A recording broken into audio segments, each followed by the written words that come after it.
ada lagi nabi yang mereka masukkan ke sumur. Pernah dengar kisahnya? Ada kan Ashabur Rassi. Ada di Al-Quran itu Ashabur Rassi, orang-orang yang memiliki Rassi. Rassi itu artinya sumur.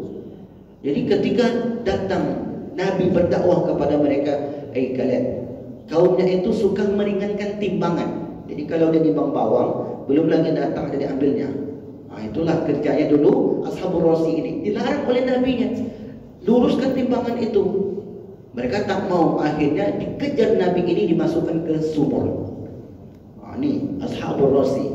Itu yang, tapi mereka tak bunuh itu, mereka hanya dustakan. Yang mereka bunuh setelah itu, nama nabinya Yahya dan ayahnya yang bernama Zakaria. Oke, baik, Zakaria. Nabi Yahya, dan ada lagi nama Hazkiel, tapi nggak populer sekali nama itu, Hazkiel. Ada ceritanya di dalam Al-Quran. Bismillahirrahmanirrahim. Kita masih membicarakan seputar kemunculan agama Yahudi. Pagi ini pertemuan yang ke-5. Insyaallah pertemuan ini mungkin pertemuan terakhir tentang sejarah agama Yahudi. Mudah-mudahan nanti dapat kita selesaikan di pertemuan ini. Sekedar informasi, saya masih mengikuti perkembangan perang yang terjadi di Gaza antara Hamas dengan Yahudi atau Zionis. Hamas itu merupakan singkatan dari Harakatul Muqawamah Al-Islamiyah. Harokah artinya pergerakan, jadi ha itu artinya pergerakan. Hamas, harokah. Jadi kalau tulisan Indonesianya begini, artinya Hamas. Sebenarnya Arabnya begini, Hamas.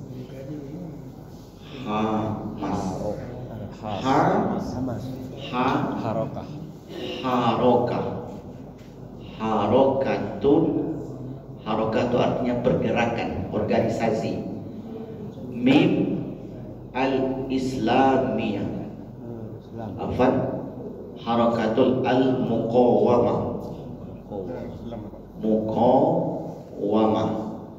muqawamati, pergerakan, perlawanan. Sin al-Islamiyah,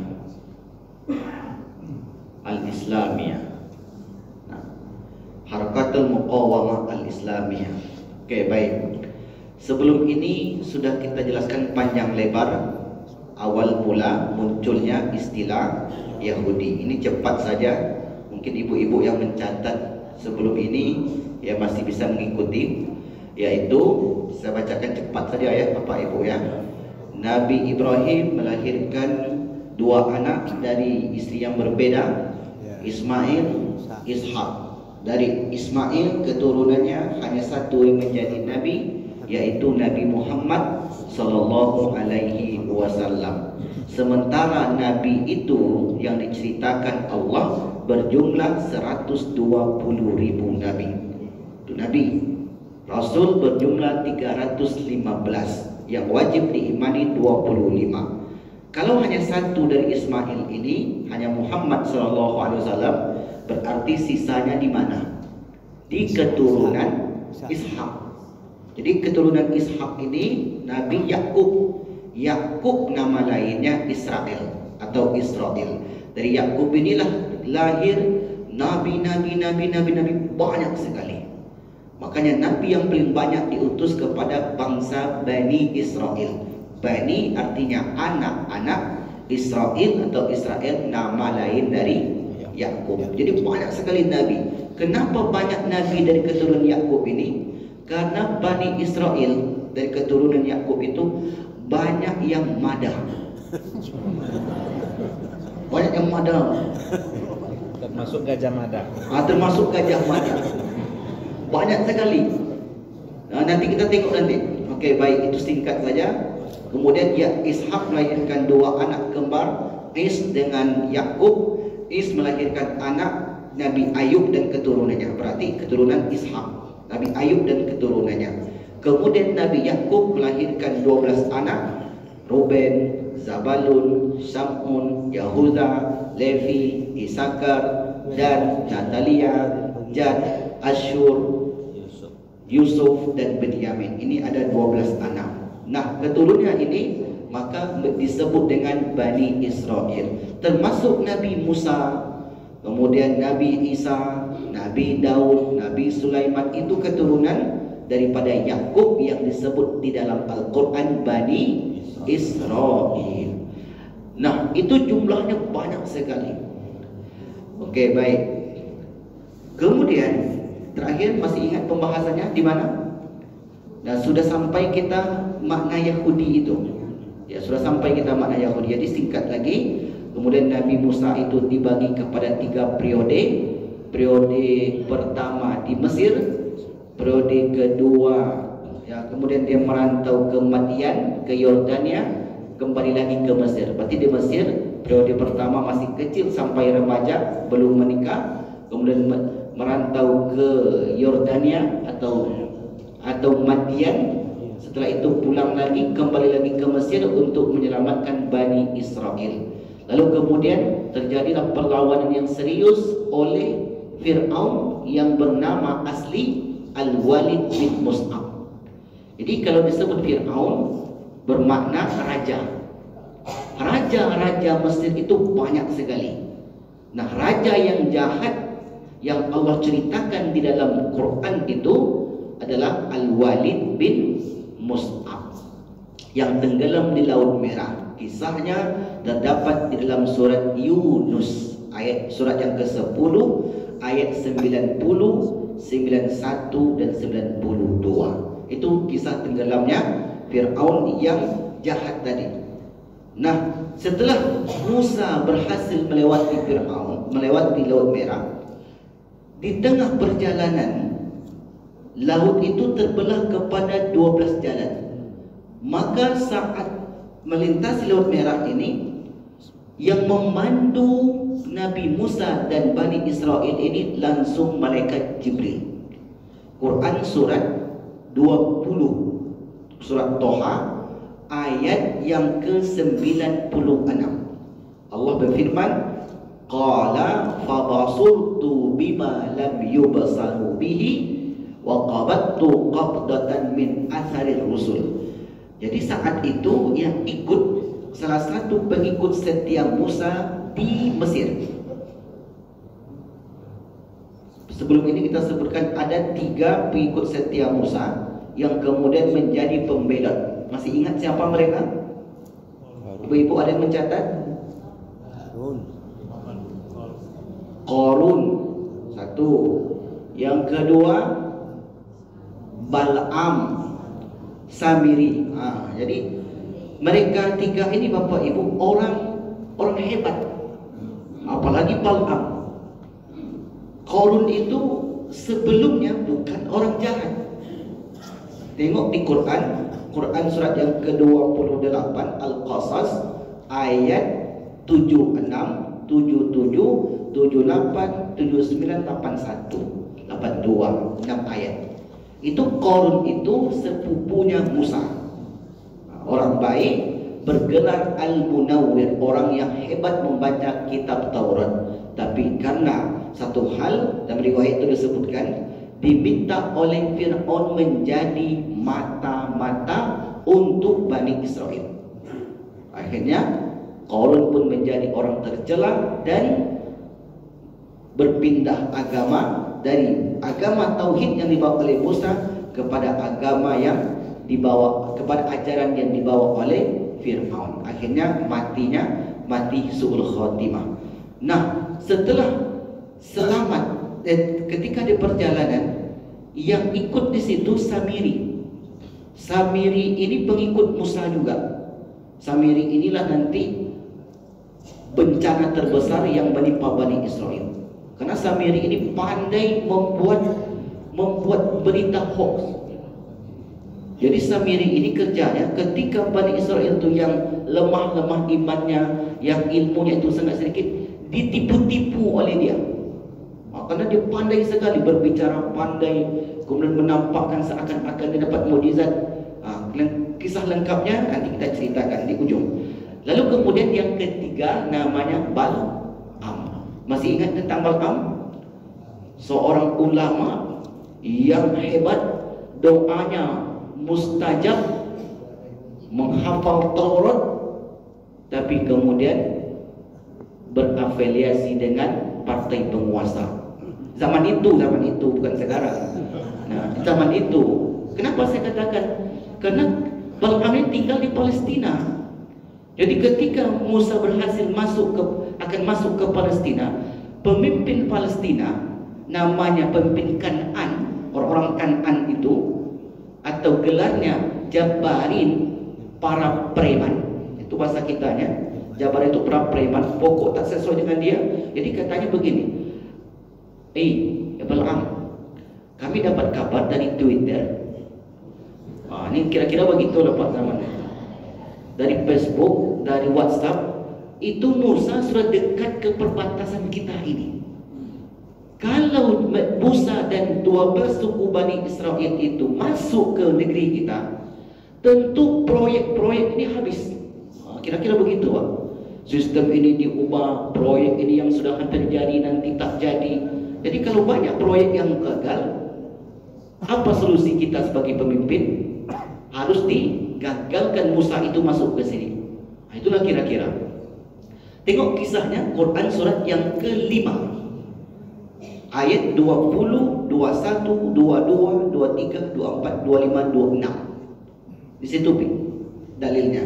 Kata mereka, ya Musa, inna fiha qauman jabbarin.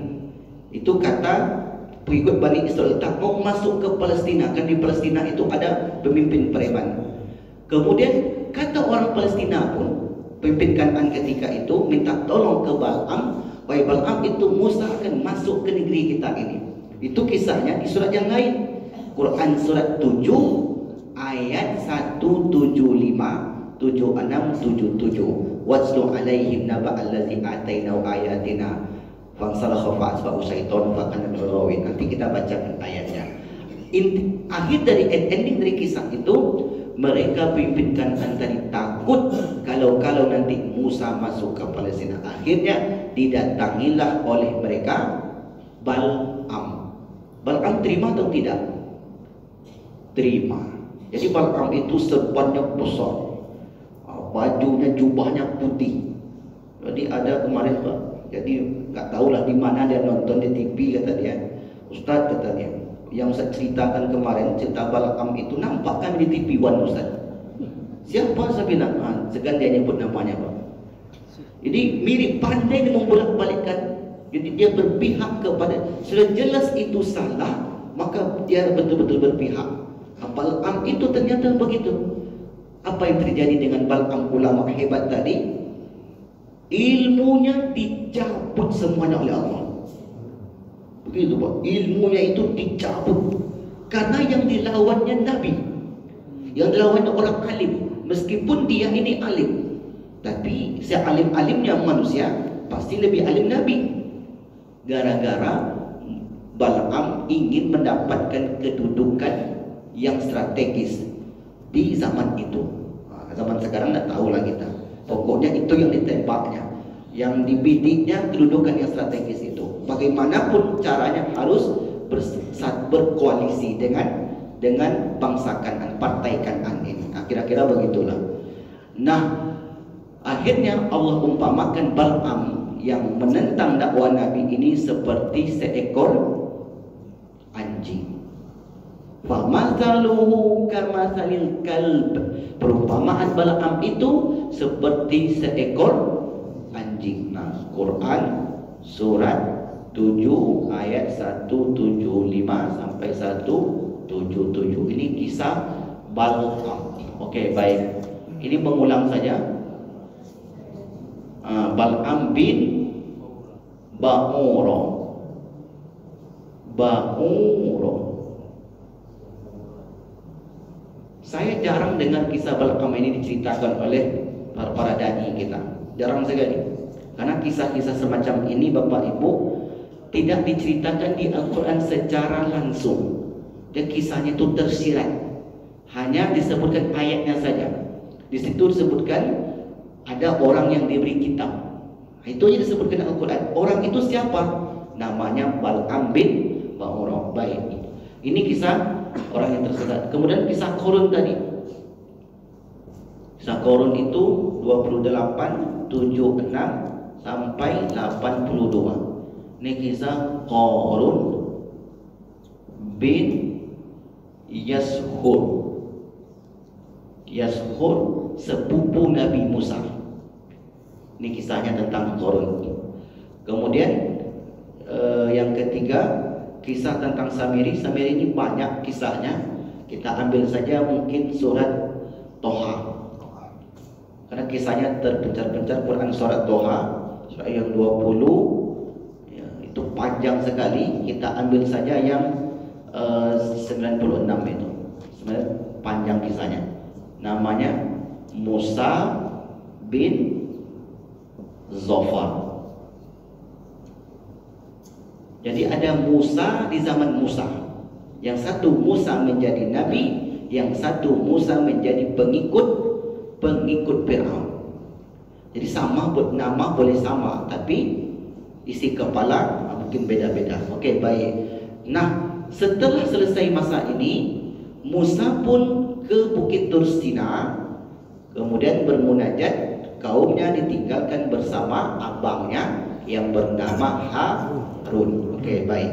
Silakan ibu-ibu catat Quran surat 7 ayat 142 143. Ini Musa ke Tursina.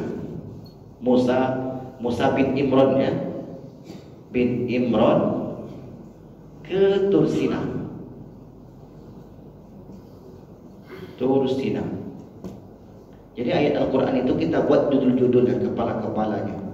Nah, kalau ibu-ibu nanti yang catatannya nggak lengkap, mudah-mudahan sebelum puasa buku yang saya tulis ini dah selesai.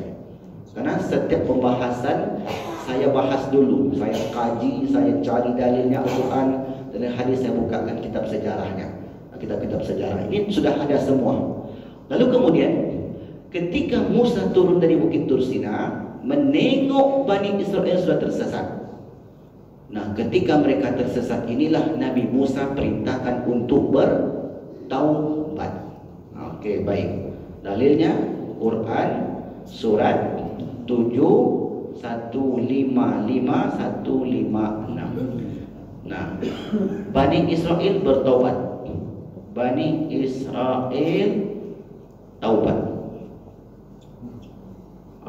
Di sini taubat. Taubat dalam bahasa Arabnya hada inna hudna. Ini dibunyi ayatnya. Inna hudna ilaika. Inna hudna ilaika. Ini ayat yang 166-nya. Hudna dari kata hada Yahudu. Yahudi. Yahudi artinya taubat. Okey, baik. Kenapa disebut taubat kata Yahudi ini? Karena sudah banyak betul dosa-dosa yang mereka lakukan. Niat hati mereka ingin meninggalkan keburukan di masa yang lalu. Tapi apa yang terjadi? Lebih dahsyat, lebih bengis daripada sebelumnya. Okey, baik. Nanti kita ceritakan seperti apa bengis mereka. Mereka bertaubat, dipilih 70 orang. Okey, baik. Nabi Musa meninggal, kemudian Bani Israel dibawa masuk oleh murid Musa namanya Yusha bin Nun. Ini di sini dalilnya. Quran surat 5 dari mana? Belum ada. Dibawa oleh murid Musa. Quran surat 5 ayat Yusha bin Nun, itu ayat ke-22-nya. Yusha bin Nun. Yusha bin Nun. Oke, baik, Yusha bin Nun. Jadi singkatnya, Nabi Musa meninggal, Nabi Harun meninggal, Yusha bin Nun pun meninggal. Mereka tinggal di Palestina. Oke, mulai kisah baru. Setelah mereka ini meninggal, para nabi ini, lama sekali Bani Israel tidak diutus nabi. Lama sekali. Sehingga mereka dijajah oleh pemimpin zalim namanya Jalut. Pernah dengar kisah Jalut? Apa tidak perlu saya ceritakan lagi? Kan dah dengar?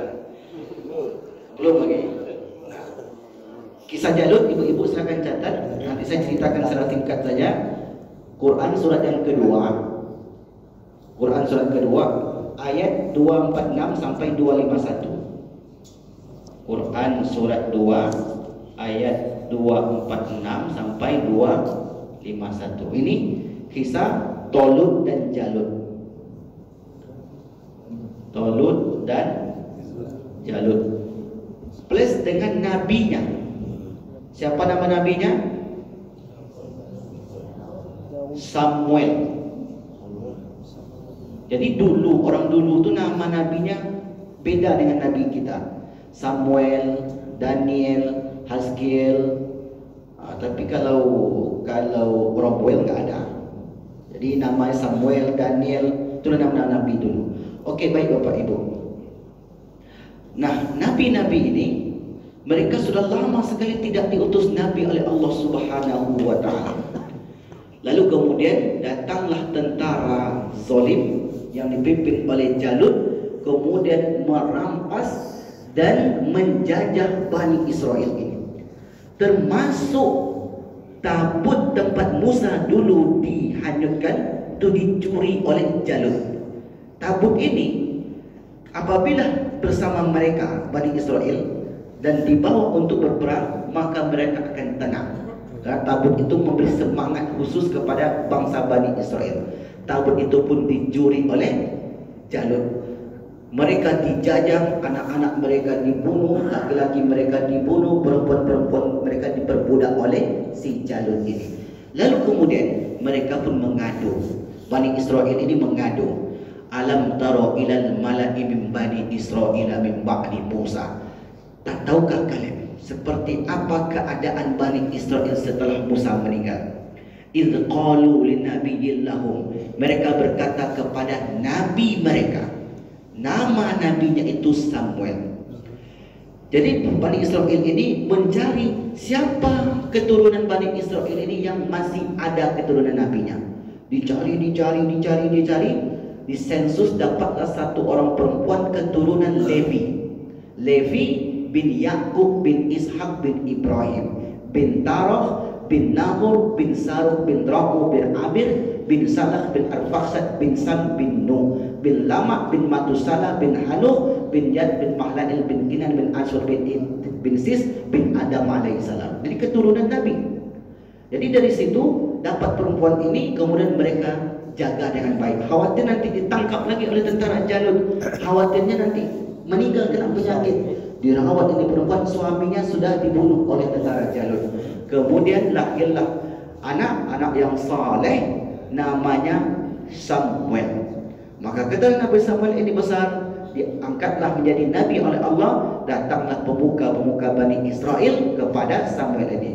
Wahai Samuel, qalu ib'ath lana malikan. Wahai Samuel, tolong carikan untuk kami seorang pemimpin.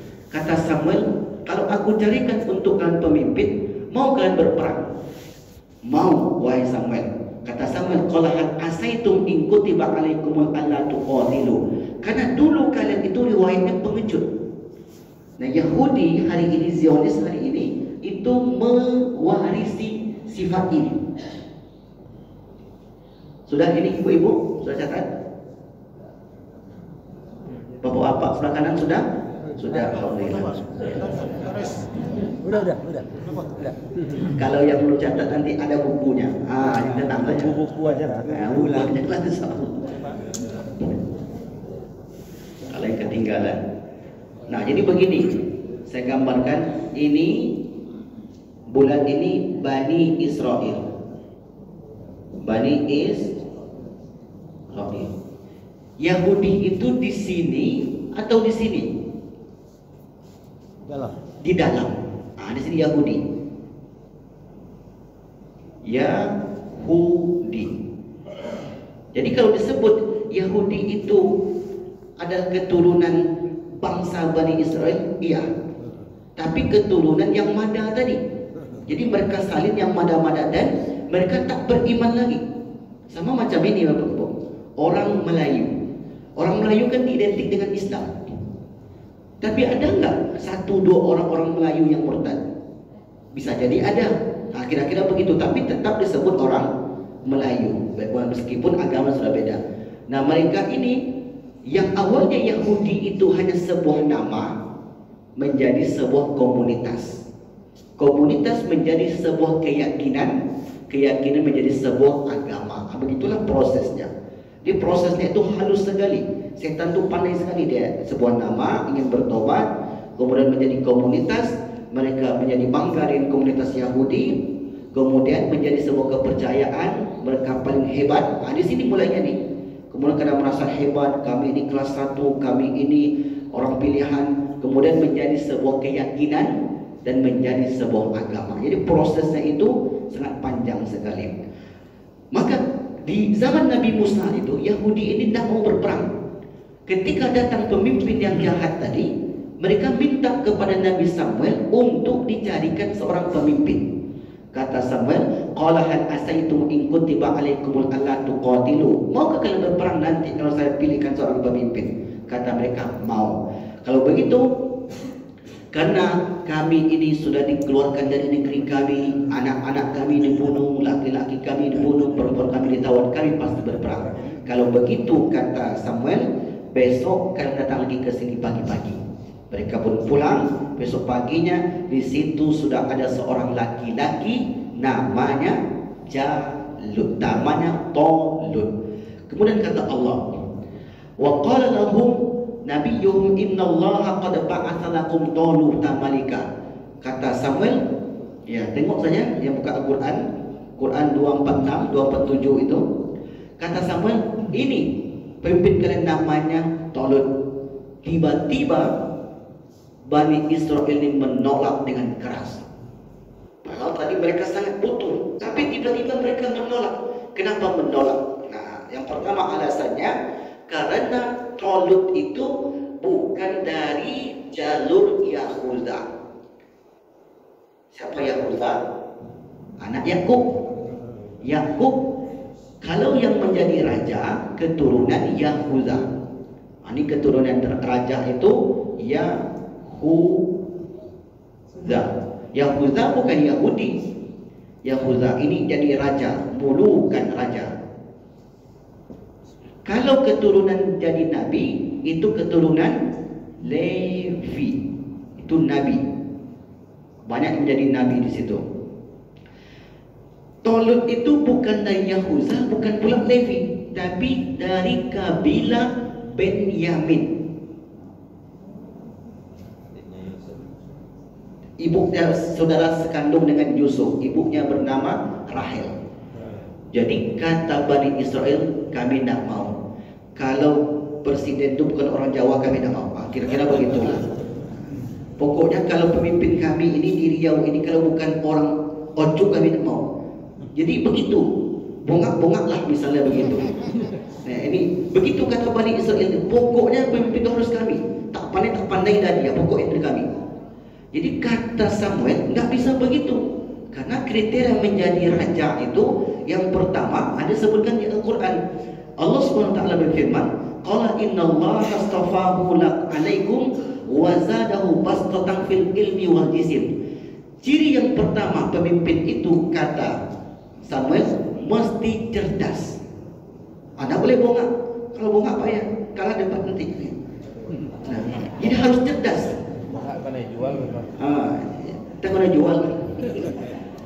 Kan pemimpin mesti begitu, Pak. Mesti cerdas dia. Coba tengok di dalam buku Imam Al-Mawardi. Jadi kitab dia berjudul As-Sultan Al-Ahkam Sultaniyah. Hukum-hukum tentang kepemimpinan. Ciri yang pertama menjadi pemimpin itu mesti cerdas. mesti bagus agamanya.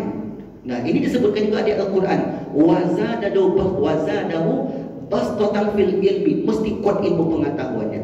Tolut itu orangnya cerdas. Mungkin kalau gelarnya mungkin ya, akademiknya itu bagus, cerdas, pintar, dan saleh. Itu yang pertama. Yang kedua, secara pemikiran sudah matang.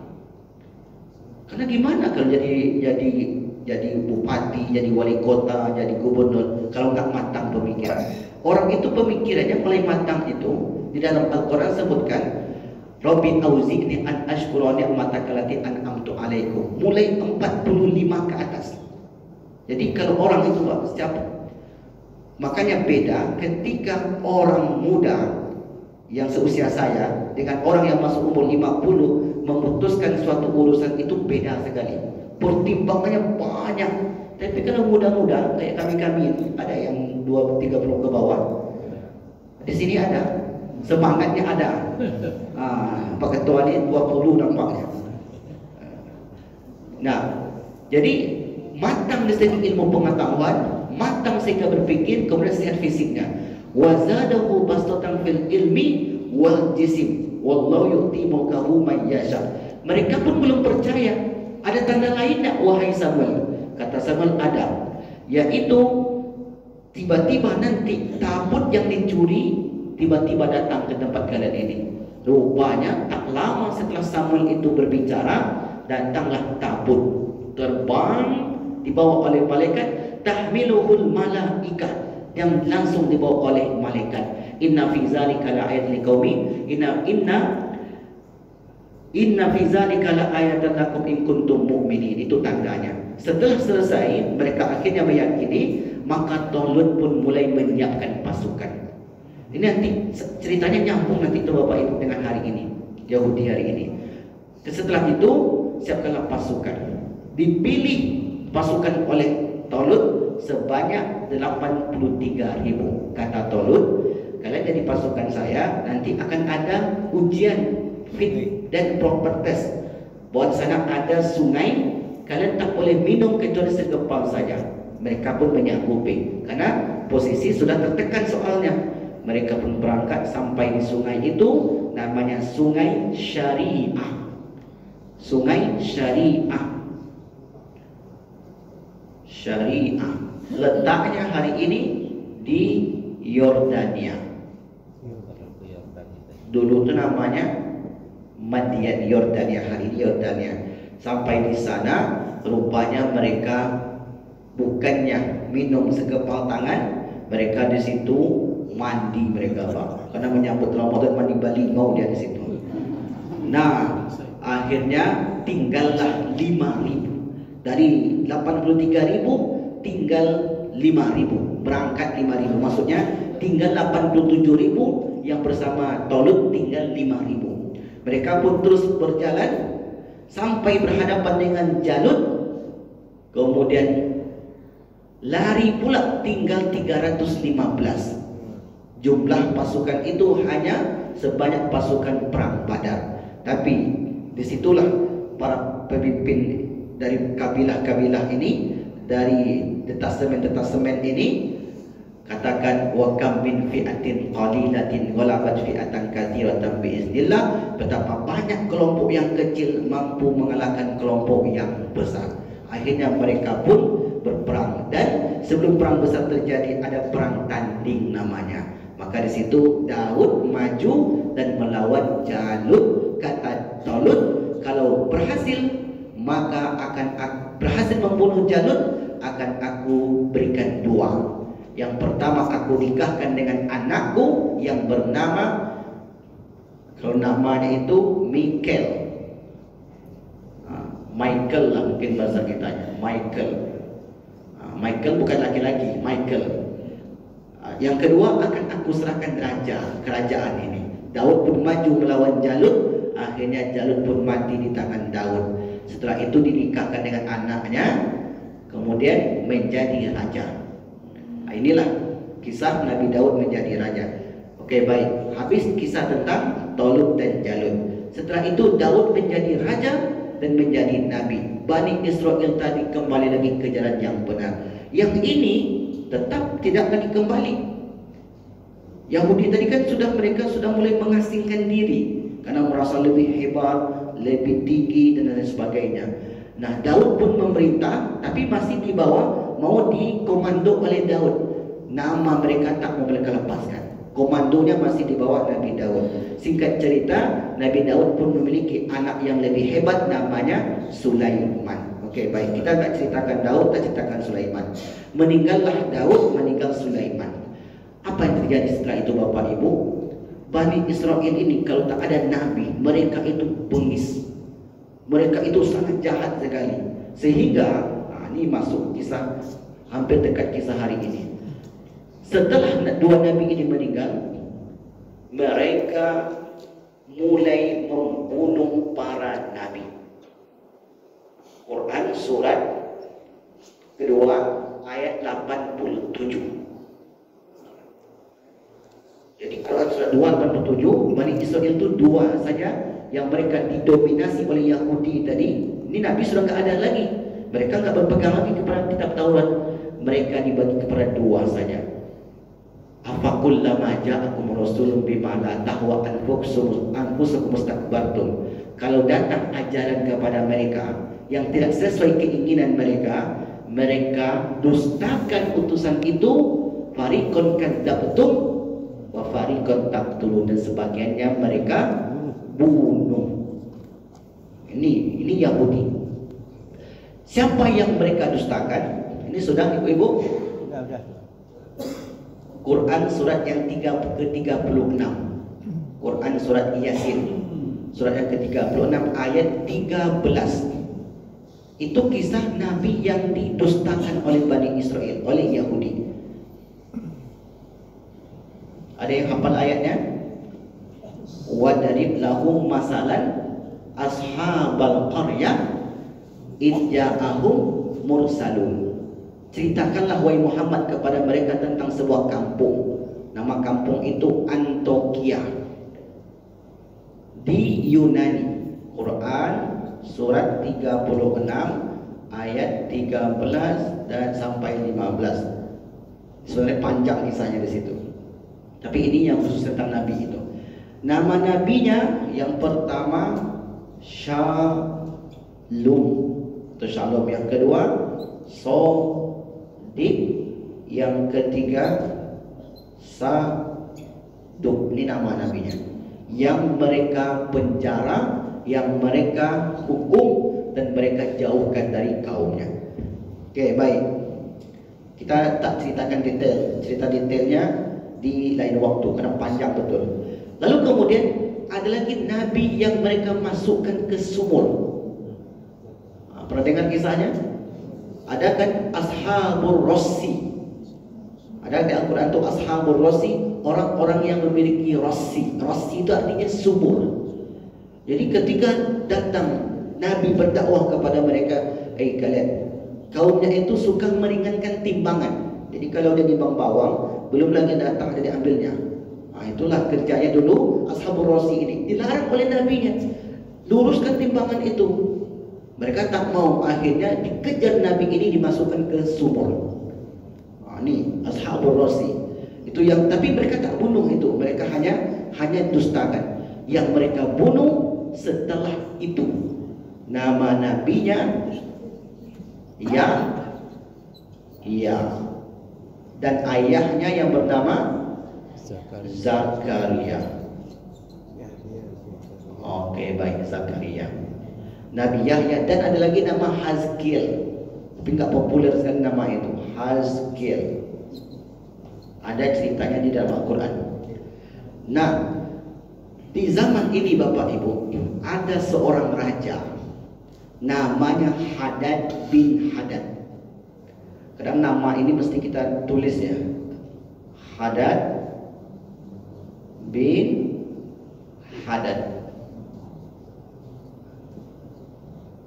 Di mana cerita itu, Zat? Nanti saya tuliskan ayatnya. Jadi Hadad bin Hadad ini hidup di zaman Nabi Yahya dan ayahnya Zakaria. Hadad bin Hadad ini menyukai seorang perempuan cantik, pujaan hatinya Masalahnya perempuan ini mahram bagi dia. Mahram.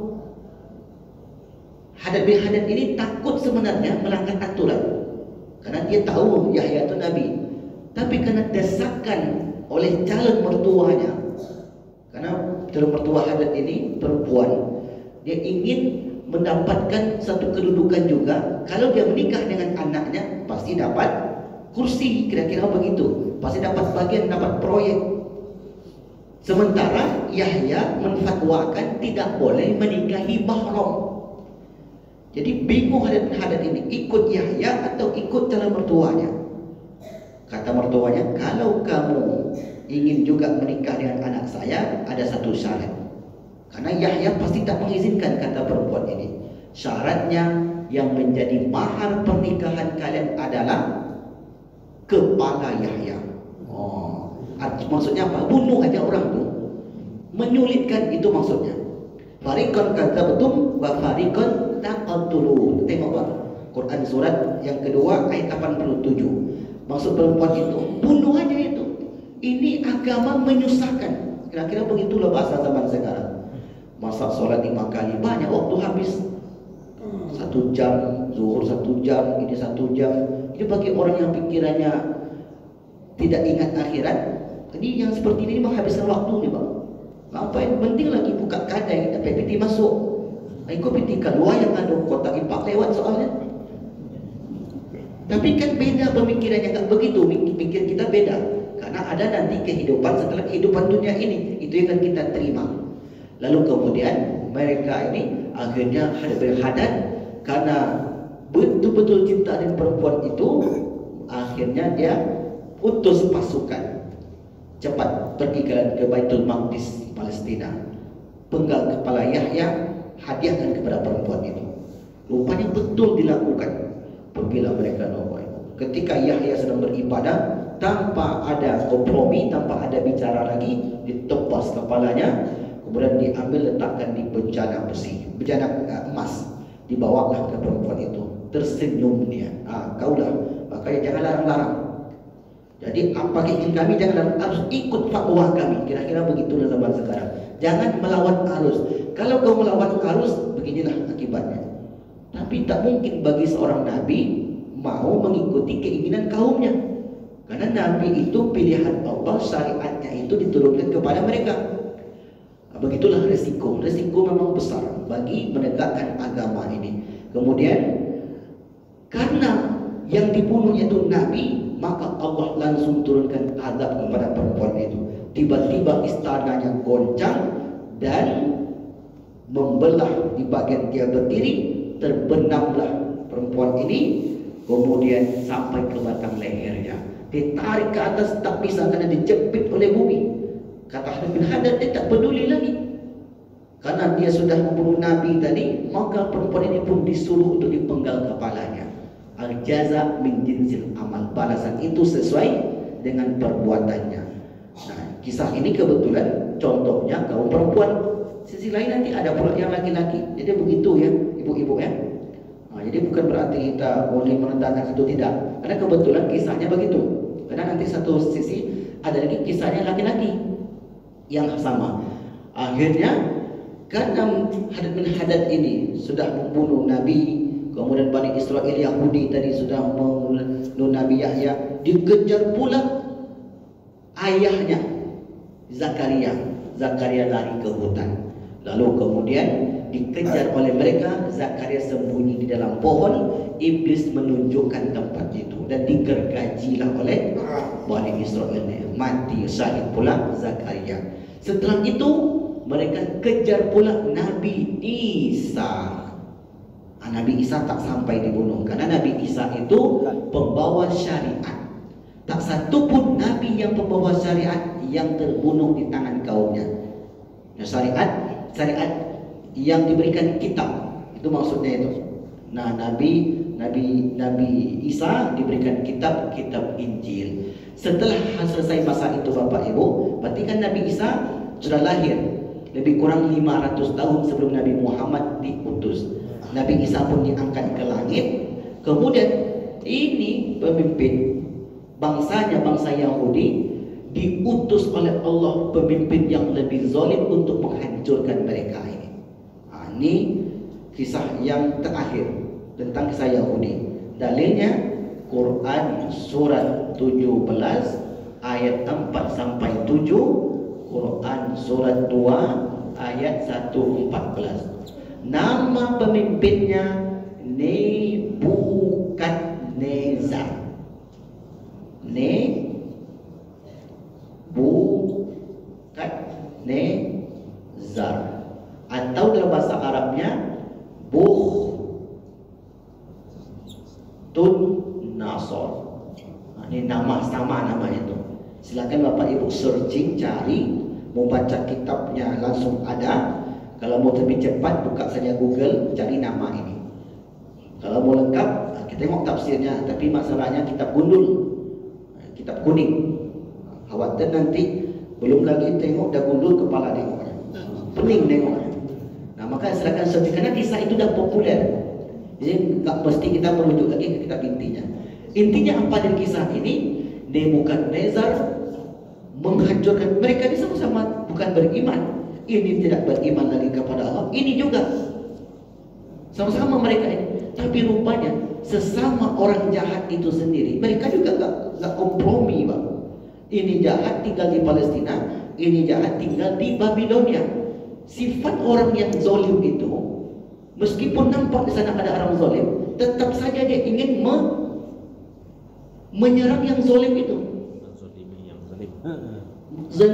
Yang zalim. Rusia. Apa agama Rusia? Komunis kan? Apa lawannya kemarin itu? Ukraina. Apa agamanya? Sama. Tapi mereka berperang juga. Kira-kira begitulah. Ada yang direbutkan. Akhirnya Nebukadnezar ini menghancurkan Bani Yahudi yang ada di Palestina. Kemudian habis mereka ini. Habis-habisnya. Bahkan diceritakan darah itu mengalir setinggi tumit kuda. Ini kiasan. Maknanya saking banyaknya korban ketika itu. Hebatnya hancurnya hari ini Gaza, maka lebih hebat dulu hancurnya di zaman Nebukadnezar. Diratakan semua itu. Sampai Baitul Maqdis itu diratakan oleh dia. Lalu kemudian apa terjadi setelah itu Bapak Ibu? Yahudi lari ke Eropa, lari ke Prancis, lari ke Inggris, lari ke Amerika. Inilah penyebab kenapa Yahudi itu tersebar di mana-mana. Gara-gara Nebukadnezar ini. Nebukadnezar tak tega menengok orang zalim, padahal dia zalim juga. Yahudi itu lari. Jadi tak ada lagi Yahudi, kalaupun ada, hanya orang-orang yang bersembunyi saja. Pada umumnya mereka sudah lari. Setelah itu berjalanlah waktu. Ada yang lari ke Madinah. Di Madinah tinggal 3 suku, Yahudi Quraisyah, Qunaiqah dan Bani Nadir. Quraisyah, Qunaiqah dan Bani Nadir. Ini Yahudi yang tinggal di Palestina, di Madinah. Yathrib namanya ketika itu. Baik. Ini dah selesai nih, Pak. Berarti dah selesai kisah tentang Yahudi. Masuk kita ke kisah modern.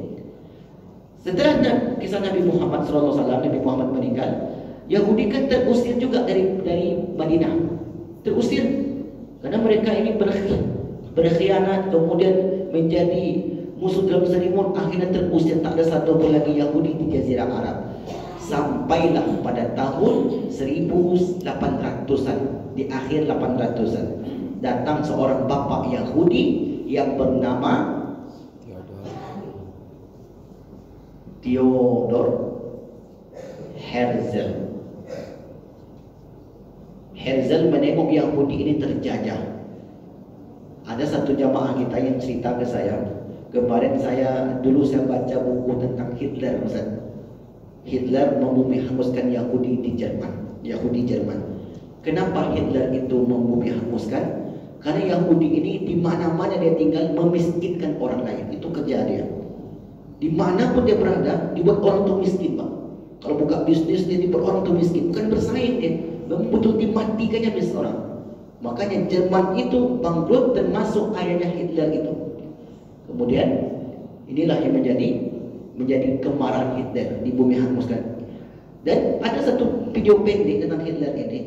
Kalian tahu kenapa saya tinggalkan Yahudi? Kata dia, agar kalian tahu seperti apa kejamnya Yahudi di dalam kehidupan ini. Ini videonya sudah di-share jutaan kali oleh para netizen di Facebook ataupun di Instagram dan seterusnya. Nah, Dr. Herzl ini datang ke Turki di bawah kepemimpinan Sultan Abdul Hamid II. Berarti sudah hampir abad ke-20. Sultan Abdul Hamid II ini keturunan daripada Turki Utsmani. Jadi Turki Utsmani ini pemimpinnya lebih kurang 36. Kalau kita urutkan dari atas, yang jalur saja dan abang kakaknya, Utsman 1, Orhan 1, Murad 1, Bayezid 1. Utsman digantikan oleh Orhan. Orhan menggantikan Utsman. Kemudian digantikan oleh Murad, digantikan oleh Bayezid. Utsman 1, Orhan 1, Murad 1, Bayezid 1. Bayezid 1 punya anak Mehmed 1. Mehmed 1 punya anak Murad 2. Murad 2 punya anak Mehmed 2. Mehmed 2 inilah disebut dengan Muhammad Al-Fatih. Mehmed 2 punya anak Bayezid 2. Bayezid 2 punya anak Selim 1. Selim 1 punya anak Sulaiman 1. Sulaiman 1 punya anak Selim 2. Selim 2 punya anak Murad 3. Murad 3 punya anak Mehmed 3. Mehmed 3 punya anak Ahmed 1. Ahmed 1 punya anak Ibrahim 1. Ibrahim 1 punya anak Mehmed 4. Mehmed 4 punya anak Mahmud 3. Mahmud 3 punya anak Sultan Abdul Hamid 1. Sultan Abdul Hamid 1 punya anak Abdul Majid 1. Abdul Majid 1 punya anak Sultan Abdul Hamid 2. Bisa diulang lagi? Itu dia, Pak.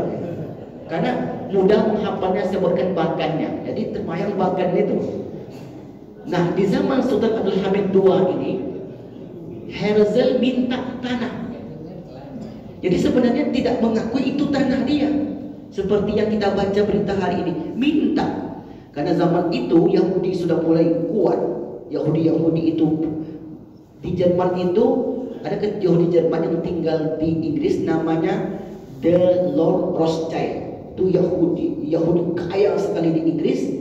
Kemudian menawarkan kepada Bapak Herzl ini, coba sampaikan ke Turki Utsmani Abdul Hamid II, mau tidak hutangnya kami lunasi, mau tidak negerinya kami bangun, nanti saja bayarnya, biar kami bangun dulu supaya indah, nanti kami lunasi hutangnya, tapi syaratnya kami berikan tanah sepetak untuk tempat tinggal Yahudi. Kata Sultan Abdul Hamid II, selama saya hidup sejengkal pun tanah tak saya berikan. Meninggallah Sultan Hamid II ini tahun 1909. Herzl pun meninggal 2 tahun sebelum itu. Tapi konsep sudah dibuat, diwariskan konsep itu oleh Herzl ini kepada generasi berikutnya. Pas ketika Perang Dunia Pertama dan sampai Perang Dunia Kedua, seorang menteri luar negeri Inggris namanya Arthur Balfour buat perjanjian. Nampaknya payah betul ini negosiasi dengan Turki Utsmani.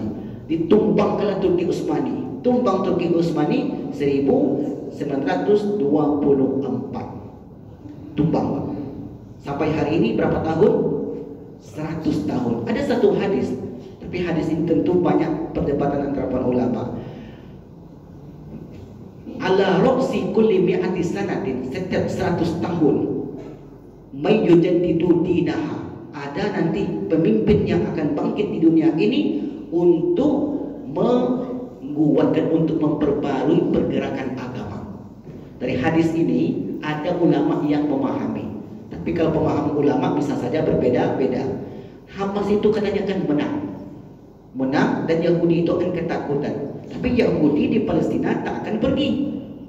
Kalau pergi Yahudi dari Palestina, selesailah dunia ini, Pak. Karena perang akhir zaman itu di Palestina. Hadis-hadis tentang akhir zaman, Bapak Ibu tengok buku yang Bapak Ibu beli dulu di jilid yang kedua. Yahudi itu nanti akan berperang dengan seluruh umat Islam di dunia di Palestina. Nah, meskipun mungkin mereka hari ini kalah. Kenapa saya katakan kalah? Kendaraan lapis baja mereka yang harganya ada sampai $2 juta Amerika, itu ratusan yang hancur, Pak. 145 itu yang saya baca di Al Jazeera. Kalau dikalilah betapa banyak kerugian mereka segi materi. Dan pasukan-pasukan mereka, tentara-tentara mereka itu banyak yang mati. Cuma Reuters tidak memberitakan. Reuters itu situs Yahudi, tidak akan kita dapatkan beritanya itu.